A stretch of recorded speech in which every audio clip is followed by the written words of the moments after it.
First படம் Raja Rani audio லான்ச்சிங்க தான் நடந்தது. ஸோ அன்னைக்கு ரீவைண்ட் பண்ணி கடவுள் இன்னைக்கு திருப்பி கொடுத்த மாதிரி இருக்குது.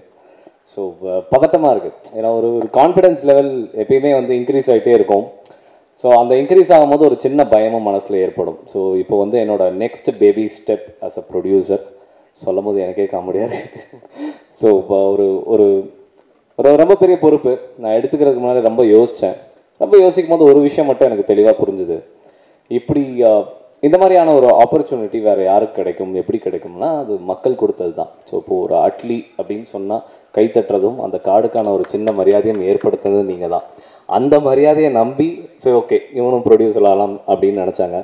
ஸோ அதை நான் எப்படி யூட்டிலைஸ் பண்ணலாம், கேபிட்டலைஸ் பண்ணிக்கலாம்னு நினைக்கும் போது என்னை சுற்றி இருக்கிறவங்க, எனக்கு தெரிஞ்சவங்க, என்னால் கதை கேட்க முடியக்கூடிய ரீச்சபிளாக இருக்கிறவங்களுக்குலாம் நான் கதை கேட்டு அதில் ஒரு பெஸ்ட்டு டேலண்ட்டை வெளில இப்போது முருகதாஸ் சார் என் உருவத்தை பார்த்து இவன் என்ன பண்ணுவான் அப்படின்னு நினைக்காம அந்த கதையை கேட்டு ஓகே இவன் பண்ணிடுவான் அப்படின்னு நினச்சனால தான் நான் ராஜாராணி பண்ண அட்லியாக மாறினேன். ஸோ அது மாதிரி ஒவ்வொருத்தருக்குமே அந்த அந்த ஒரு ஆப்பர்ச்சுனிட்டி நடக்கிறதுக்கான கேட் ரொம்ப கம்மியாக இருக்குது. நம்ம பேரை வச்சுட்டு சும்மா நம்ம டைரக்ட் பண்ணிவிட்டு சம்பாரிச்சிட்டு போயிட்டு இருக்கக்கூடாது.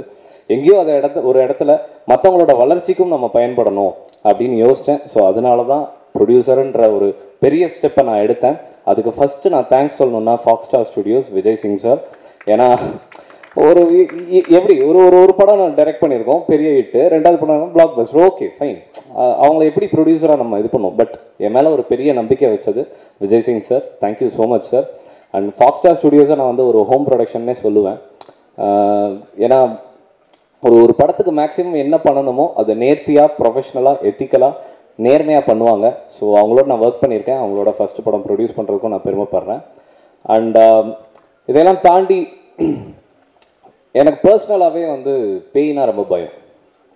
எப்படின்னா இப்போ நான் ஒரு ஹோட்டலில் தங்கியிருக்கேன் ஷூட்டிங் அப்போது. அந்த ஹோட்டல் வெயிட்டர்ட்டெல்லாம் போனவனே கேட்பேன், ஓகே ஓகேல பையா அப்படின்னா ஓகே சார், எனி சவுண்ட்ஸ் இந்த நைட் எனி திங் அப்படின்னா அவன் ஏதாச்சும் மூஞ்சி மாறிச்சுன்னா ஹோட்டல் ரூமை மாற்றிடுவேன். ஏன்னா அவ்வளோ பயம் இருக்குது. ஸோ அப்படிப்பட்ட இந்த பயந்தாங்கோலிங்க தான் எப்பயுமே வந்து அந்த பேய்க்கு பயந்தாங்கோலிங்க தான் எப்பயுமே பேயை பற்றி பேசிட்டே இருப்பாங்க. நான் அப்படிப்பட்ட ஒரு கேரக்டர் தான். பேய்க்கு ரொம்ப பயப்படுவேன், வேறு எந்த விஷயத்துக்கு பயப்படவே மாட்டேன், அதுவும் சொல்லிக்கிறேன். ஸோ அந்த பேயை பற்றி பேசிகிட்டே இருப்பேன்.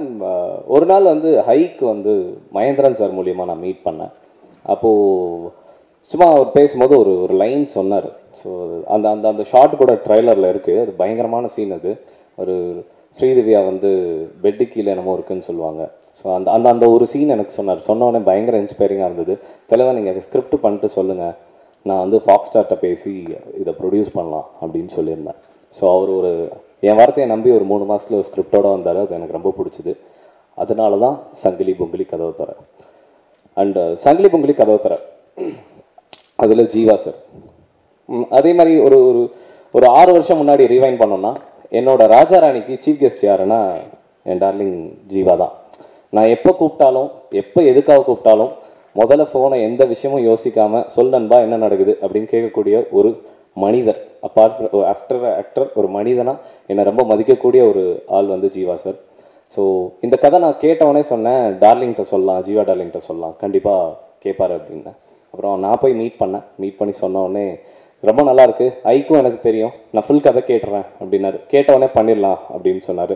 Thank you darling. அண்ட் ஸ்ரீதிவ்யா வந்து எனக்கு ரொம்ப பிடிக்கும்.